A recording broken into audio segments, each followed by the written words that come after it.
Olá, eu me chamo Jaque Richter e eu vou apresentar hoje o produto educacional da minha dissertação de mestrado. Eu fiz mestrado pela FURG, né, Universidade Federal do Rio Grande, no programa de ensino de ciências exatas. E o mestrado profissional traz, né, um dos critérios de aprovação é a criação de um produto educacional. Meu produto educacional, que é esse que eu apresento aqui, é o protocolo de avaliação de habilidades matemáticas básicas para a sala de recursos multifuncionais. Meu orientador é o professor Dr. Marcos Eduardo Maciel Ribeiro. E abaixo aqui do vídeo tem o link para um formulário. Quem quiser receber esse produto educacional para poder utilizar na sua prática, só preencher o link que eu encaminho o PDF, tá? Então, explicando um pouquinho assim, ó, do contexto da sala de recursos, né? Eu utilizo a terminologia de estudante com deficiência, né? Em função da Lei Brasileira de Inclusão da Pessoa com Deficiência. Então, entende-se que público-alvo da educação especial é alguém que tenha alguma deficiência ou que tenha alguma questão que esteja prejudicando a sua inclusão, né? Então, eu trago aqui todos os serviços que fazem parte da educação especial. Eu penso aqui especificamente na sala de recursos multifuncionais em função do professor, né, da sala de recursos, porém qualquer um destes espaços poderia tranquilamente fazer uso deste protocolo, né? Então, diferenciando um pouquinho, sala de recursos e atendimento educacional especializado, né? O atendimento ocorre quando um estudante com deficiência, um estudante público-alvo da educação especial, é atendido.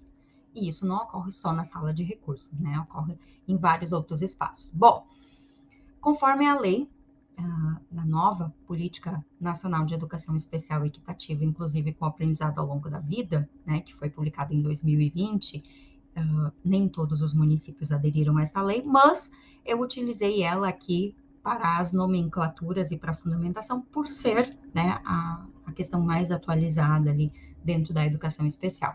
Então, assim, o plano de atendimento especializado, que é o PAI, plano de atendimento especializado, né? Plano de atendimento especializado.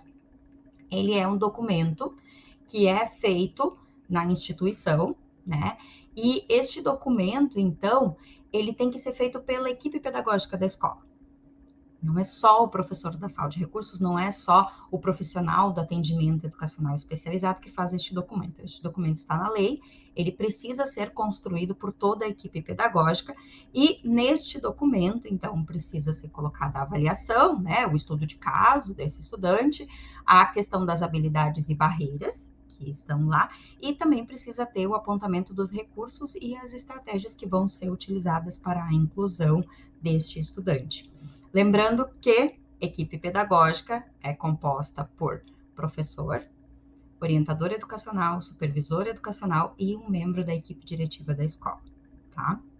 Então, percebe-se que aqui que não necessariamente seja o professor do atendimento educacional especializado ou da sala de recursos que constrói este documento. Este documento é um documento oficial da instituição que precisa ser construído pela equipe pedagógica. E conforme o parecer do Conselho Estadual de Educação, estou falando do Rio Grande do Sul aqui especificamente, a equipe pedagógica não tem, né, o professor da sala de recursos junto. Claro, de 2006, bastante desatualizada, né?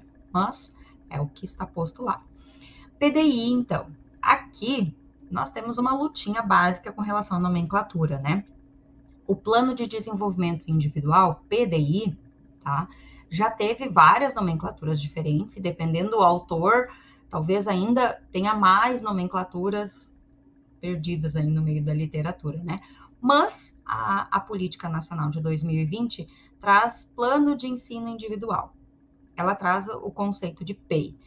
Na pesquisa, eu utilizo o PDI em função dos professores que participaram da pesquisa e do documento de orientação de implantação da política da educação especial de 2015.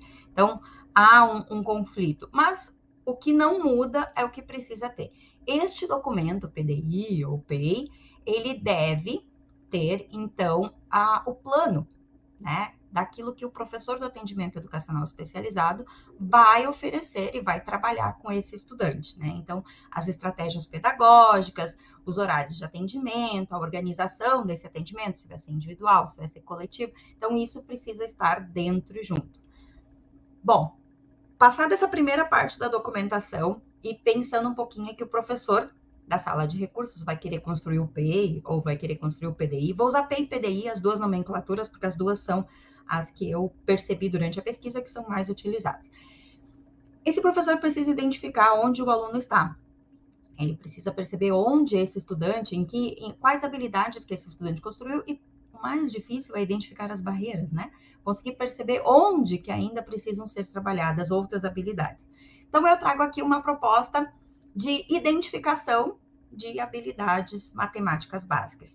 E durante a pesquisa, nós tivemos muita dificuldade de definir as habilidades matemáticas básicas, porque não existe um consenso dentro, né, da conceituação de matemática do que são as habilidades matemáticas básicas. Vários autores trazem os procedimentos de contagem como um dos conjuntos das habilidades matemáticas básicas e como um dos preditores para a identificação do senso numérico, para a construção, na verdade, do senso numérico. E, com relação à contagem, entra-se na questão da utilização dos dedos, né, que é um grande conflito, usar ou não, né? E esse é um ponto que a gente aborda dentro do produto educacional. E, depois de pensar nos procedimentos de contagem, temos os procedimentos de resolução de cálculo, né? Como o estudante utiliza, como ele constrói, nível a nível, as suas habilidades para a resolução de operações, principalmente da adição. Nosso cérebro é aditivo, né, por natureza. Então, aqui eu trago alguns autores que trazem os procedimentos de contagem nas operações, mas estas habilidades básicas não estão dentro do meu produto educacional. Dentro da ficha, vocês vão perceber que tem ali, perguntar qual estratégia de contagem. Então, para mim não ficar perguntando algo que não está dentro do produto educacional, dentro da referência que eu coloquei aqui, eu deixo ali a ficha, fica mais fácil para o profissional que está aplicando o teste conseguir ver. Mas, pensando então nas habilidades matemáticas básicas, eu parto de Lorenzato, né? Sérgio Lorenzato tem uma classificação ali das habilidades matemáticas básicas e ele organiza elas dentro do nível da correspondência, e a correspondência fica subdividida em percepção visual direta, correspondência 1 a 1, percepção visual indireta, percepção da correspondência do elemento de um conjunto com vários elementos de outro conjunto e vice-versa, e associação de uma mesma ideia presente em dois objetos diferentes. Parece muito teórico, olhando aqui, mas vocês vão ver depois no produto educacional que isso fica bem fácil de compreender. Depois da correspondência, nós temos a comparação, e aí, terceira habilidade é a classificação, quarta habilidade é a sequenciação, quinta habilidade é a seriação ou ordenação, vai depender do autor, sexta é a inclusão, sétima é a conservação. Lembrando que estas são as habilidades básicas que auxiliam e constituem a construção do senso numérico.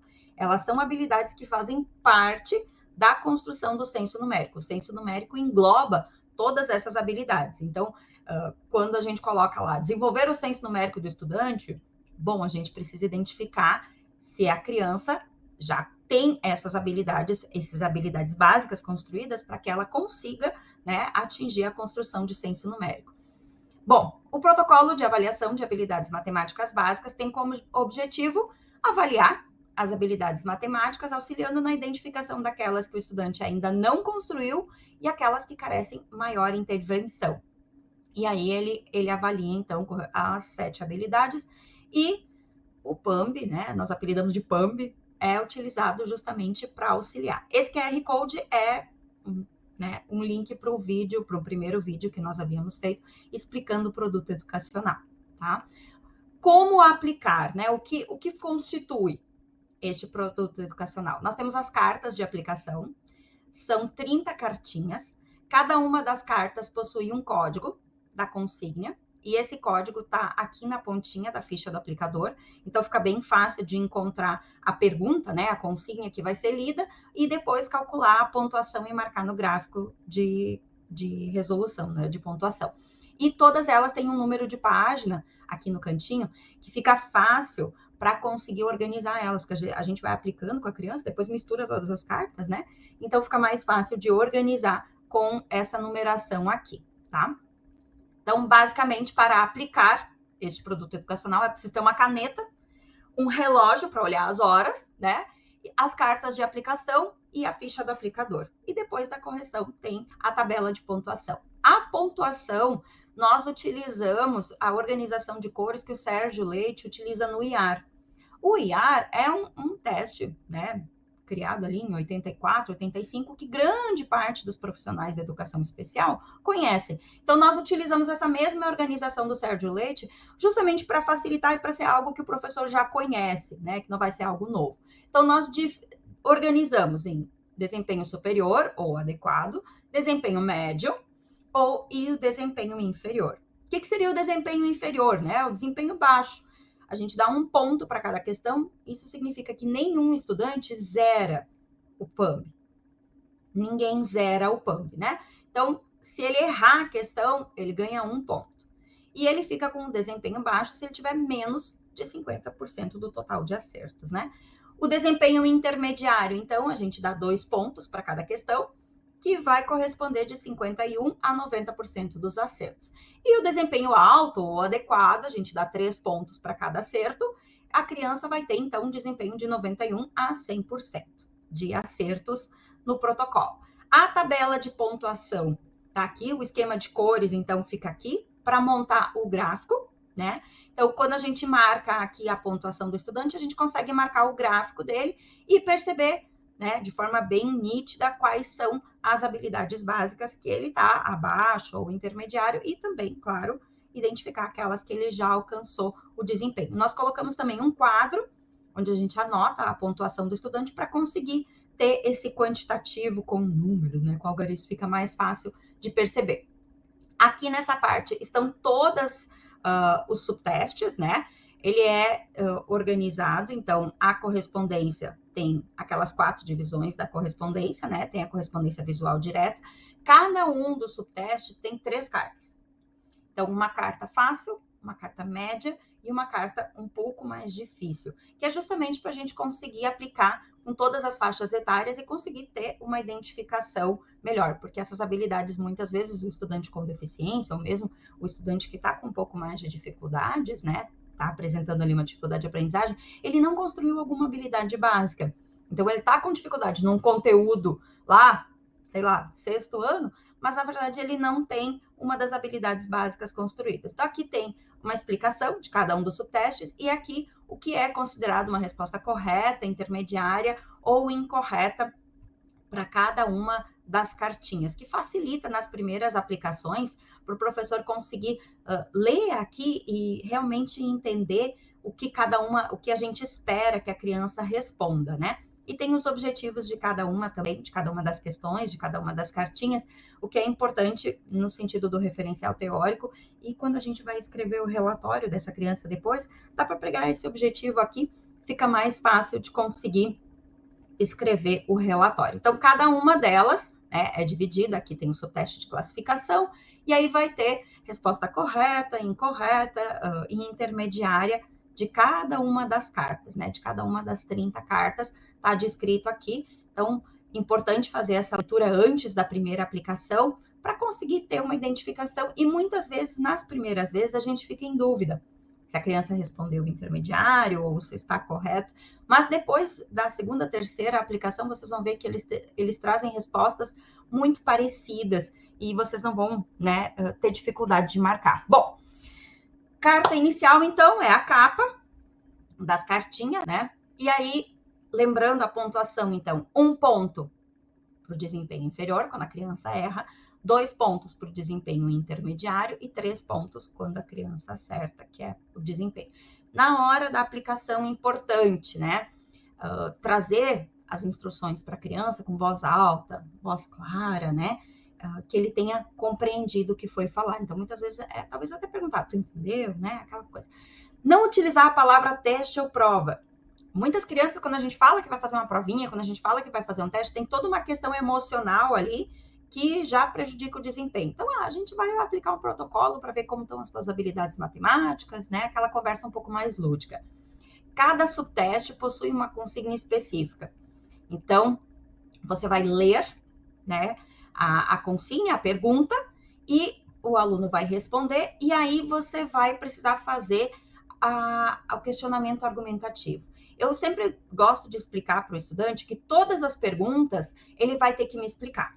Todas as perguntas vai ter um quê e um porquê. Mas por quê? Eu sempre digo para eles, olha, eu vou parecer um papagaio, né? Eu vou te perguntar, mas por quê? Mas por quê? E aí eu explico para eles que eu só marco ali vermelho, verde ou azul depois que ele tiver me explicado como ele pensou. Que meu objetivo não é ter uma resposta, é entender como ele pensa. Eu só vou saber se está certo ou errado, ou eu só vou conseguir marcar a ficha de resposta se ele me explicar a resposta dele. Então, eles já ficam mais tranquilos sabendo que eles vão ter de explicar cada uma delas, porque senão, principalmente os maiores, eles falam a resposta e eles, tá, mas é isso? Não, mas como tu pensou? Então, eles têm dificuldade dessa questão de argumentação. As respostas do estudante precisam ser registradas na folha de respostas do aplicador, a ficha do aplicador, né? E nós registramos o horário de início e o horário de término. Por quê? Porque a intenção do protocolo não é diagnosticar deficiências, não é fazer uma avaliação clínica, né? A intenção do protocolo é justamente fazer um rastreio das habilidades. Então, a primeira vez que eu aplico, o estudante, ele começou tal horário, terminou tal horário, vamos imaginar que deu 35 minutos para ele responder as 30 cartas, né? Daqui a 3, 4, 5, 6 meses eu vou aplicar de novo o protocolo, poxa, ele baixou para 40 minutos. Ou ele aumentou, ele está com mais dificuldade. Por que ele demorou mais? Ah, ele pensou mais nas respostas? Ah, não, ele está com mais desatenção. Então, o tempo é mais uma questão, né, para o professor ter depois uma identificação desse aluno. A primeira vez ele só respondeu, ele nem pensou. Na segunda ele já está pensando, ou conseguir realmente ver ali o desempenho do estudante, o tempo de atuação dele. O tempo de atuação, o tempo de resolução não influencia na pontuação, tá? O tempo é justamente para o profissional conseguir fazer uma análise qualitativa. Aqui é a primeira carta. Essa carta, aqui está o código, né? 1A1, e é a carta 02, porque a A1 é de introdução ali da explicação. E aí, na ficha do aplicador, tem a consigna, que o profissional vai ler ao mostrar essa carta. Então, o profissional mostra a carta para o estudante e na ficha do aplicador já tem a pergunta ali que ele vai ler. Nessa carta diz assim: você não deve contar, só olhar para responder essa pergunta. Os dois grupos possuem a mesma quantidade de objetos? Aí a criança olhando vai dizer sim, não, vamos, né? Enfim. E aí, quando ela responder sim ou não, vai se fazer o questionamento contra-argumentativo, né? Tá, por que você acha isso? Explica para mim. E aí a criança explica, né? A maioria deles faz o pareamento aqui, né? Ó, tem aqui, porque eles não usam números aqui, porque a gente diz que não pode contar, né? Carta 1A2 vai perguntar também, vai pedir que eles não contem e vai perguntar para ele se as mãos e os dados representam a mesma quantidade. E aí é muito legal aqui, porque tem crianças que dizem sim. E aí a gente pergunta, tá, explica para mim. Não, olha só, tem 2 mãos e tem 2 dados. E aí a gente coloca resposta errada.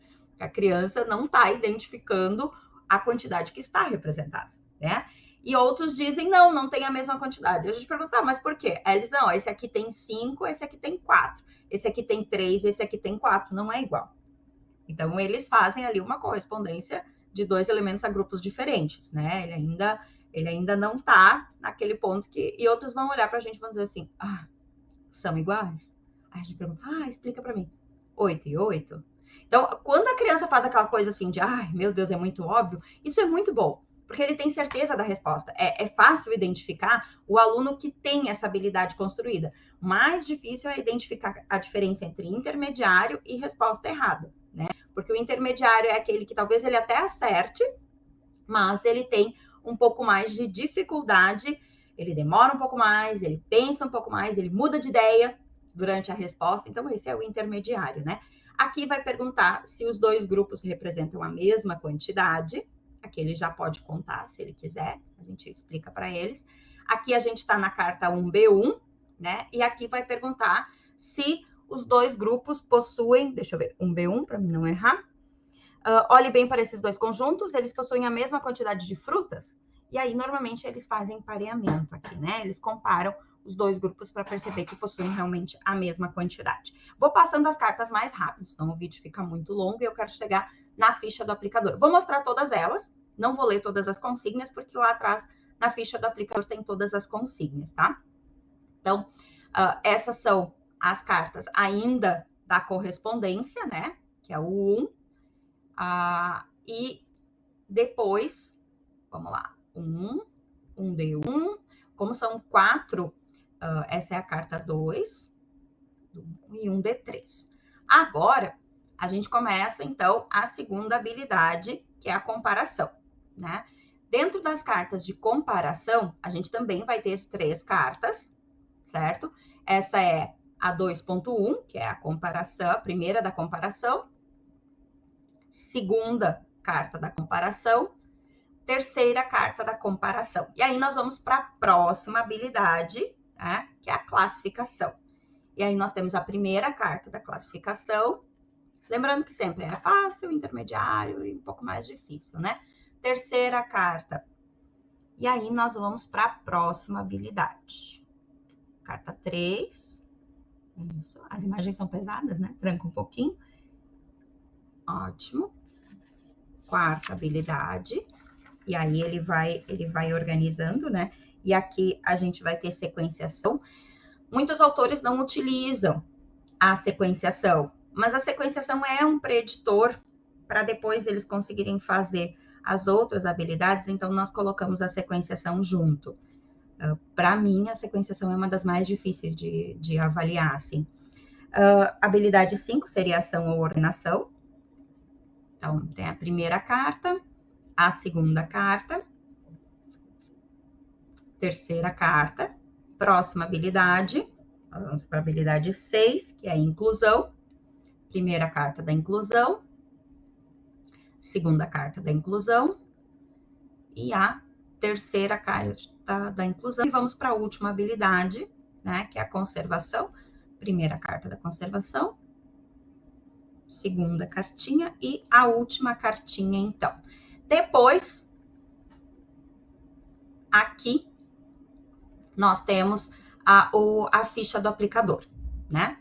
Aqui eu já coloquei os resultados de um estudante, né? Eu marquei aqui o que ele apresentou como resultado. Eu vou gravar depois um outro vídeo só corrigindo essa ficha aqui e fazendo a pontuação, tá? Porque se eu colocar aqui junto vai ficar muito longo. Mas enfim, aqui estão os resultados de um estudante, é um estudante que realmente fez. Aqui está a ficha de pontuação, tá? Ela tem esse gráfico. E aqui eu coloquei, então, as respostas deste estudante ali que respondeu, né? Um estudante de 8 anos, do terceiro ano do ensino fundamental.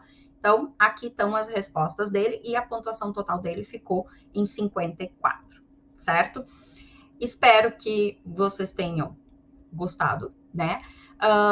Eu vou fazer um outro vídeo explicando essa parte da correção bem calmamente. Quem quiser ter acesso ao protocolo, aqui embaixo na descrição do vídeo, eu coloquei o link para se inscrever no formulário e receber por e-mail direitinho, porque acaba ficando um arquivo pesado para enviar. Assim a gente envia por e-mail daí, certo? Muito obrigado, espero que vocês apliquem e utilizem e que esse protocolo possa ajudar muitas e muitas pessoas aí, tanto estudantes quanto professores. Muito obrigada.